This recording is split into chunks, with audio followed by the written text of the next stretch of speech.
Que a barba é a maquiagem do homem, todo mundo sabe, mas o que pouca gente sabe é a história do bigode. Senhoras e senhores, bem-vindos ao canal StoryTour. Eu sou o professor Danilo e hoje vamos destrinchar a história do bigode.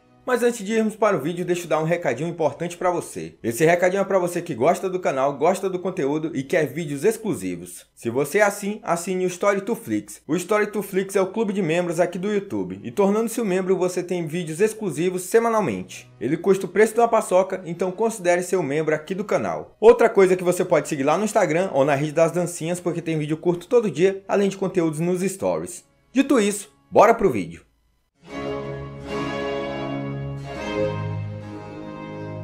Chegamos em novembro, e por conta do Novembro Azul, se torna a época do ano em que muitos homens param de se barbear e deixam o bigode crescer solto. Pensando nisso, fui pesquisar qual é a história do bigode.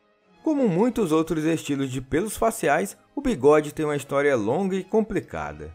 Em alguns períodos simbolizou força masculina, modernidade e bravura. Em outros, foi considerado uma afetação de jovens afeminados. É fácil descartar os pelos faciais como algo peculiar ou irrelevante, mas muitas vezes eles nos contam muito sobre os homens ao longo do tempo, bem como a mudança de atitudes em relação à masculinidade e ao corpo masculino.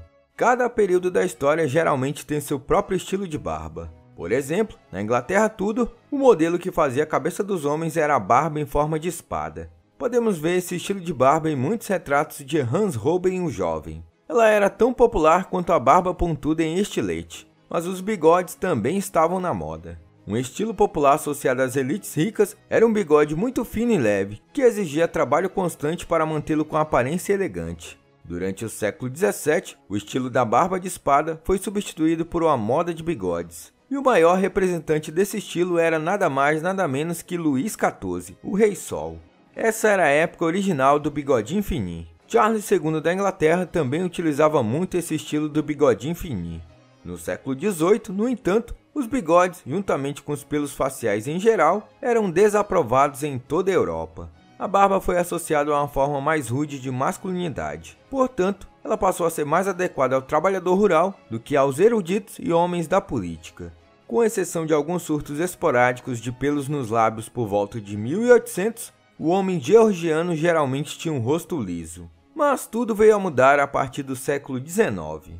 Quando pensamos no século XIX, talvez seja a enorme barba que mais associamos ao rosto dos cavalheiros vitorianos. Às vezes esquecemos que pouco antes do movimento da barba do início da década de 1850, houve um mini surto do uso do bigode. Em meados do século XIX, os homens britânicos estavam praticamente sem barba há cerca de 150 anos. Mas de repente, os pelos faciais voltaram de forma notável, e o bigode foi considerado um símbolo de masculinidade. E a importância do bigode foi além da estética. Foram até atribuídos benefícios à saúde pelo uso do bigode. Surgiram uma série de livros e artigos exaltando a salubridade dos bigodes como um filtro natural ou respirador, que capturava poeira e germes antes que eles pudessem subir pelo nariz e entrar no sistema corporal, além de aquecerem o ar frio que entra nos pulmões. Sem a barba, diziam eles, os pulmões poderiam ser danificados.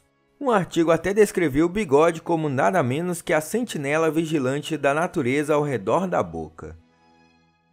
As primeiras décadas do século XX trouxeram outra reviravolta, à medida que os bigodes voltaram à moda como um símbolo de modernidade e juventude, e permaneceram populares na maior parte das décadas, com tendências significativas de bigodes nas décadas de 40, 60, 70 e 80.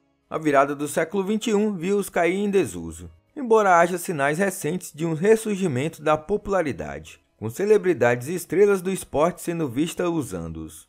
Mas então, por que os homens voltam constantemente a utilizar o bigode? E podemos dizer que até a barba em geral. Bem, uma das razões é simplesmente mudar as ideias sobre a masculinidade, e também sobre o que constitui a aparência masculina ideal e aceitável. A moda simplesmente muda, e isso por diferentes motivos, um dos quais é uma reação do que aconteceu no passado. As preocupações com o corpo masculino também estão frequentemente presentes. Como uma característica inata e atemporal do corpo masculino, os pelos faciais são às vezes uma pedra de toque que os homens recorrem inconscientemente em momentos em que a masculinidade ou o gênero estão em mudança.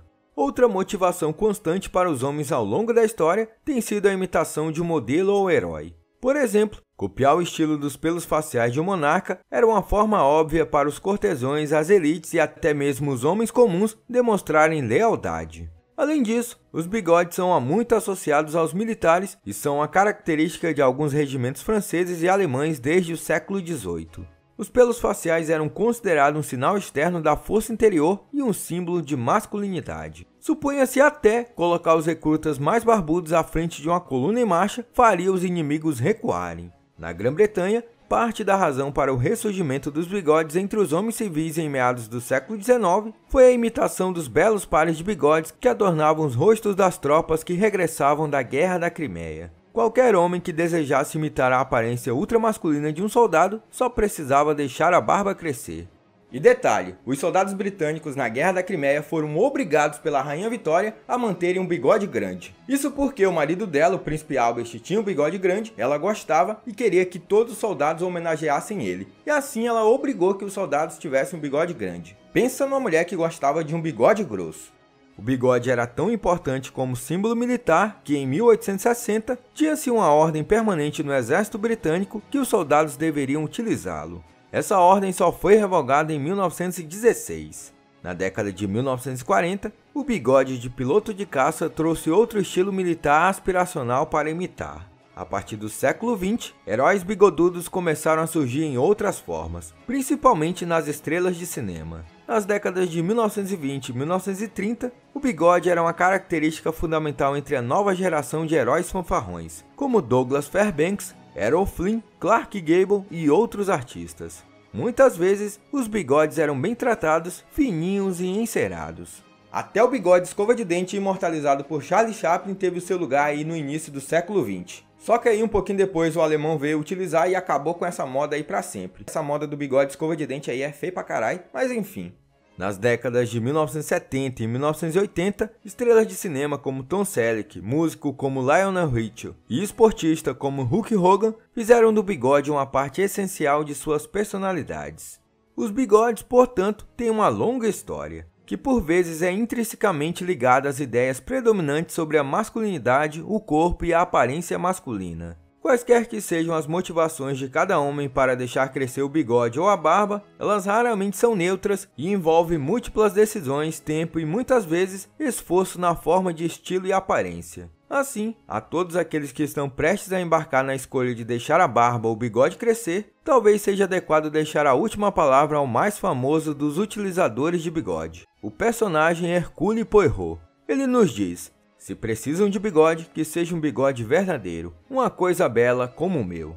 E para finalizar, vamos falar sobre os 5 bigodes mais famosos da história, começando pelo do filósofo Friedrich Nietzsche. Esse filósofo, que era muito polêmico, que criticava Deus e o mundo, principalmente Deus, ele deixou aí para a história o seu bigodão, que era tão grande que cobria a boca. Como é que esse homem fazia para comer? Eu não sei, e não sei quem pode explicar isso daí, mas enfim, o bigode dele tá icônico aí na história dos grandes bigodes. Outro bigode famoso é o do Kaiser Guilherme II da Alemanha, ou William II da Alemanha, já que ele utilizava o bigode com um W, fazendo o formato de um W, porque o nome dele, William, então ele fazia referência ao nome dele aí, através do bigode. Tem também o do primo dele, o czar Nicolau II da Rússia, que era um bigode bem longo, mas era um formato normal. O já citado bigode de escova de Charlie Chaplin, que era muito famoso e até hoje é icônico, só não é mais icônico por causa do alemão lá da década de 30. O de Salvador Dalí também tem que entrar nessa lista, e ele foi eleito em 2010 como o bigode mais famoso do mundo. Ele é uma mistura de bigodinho fininho com bigodinho longo e é todo esquematizado, né? Fazia aquele formato assim bem grandão que vocês devem saber aí pelas imagens.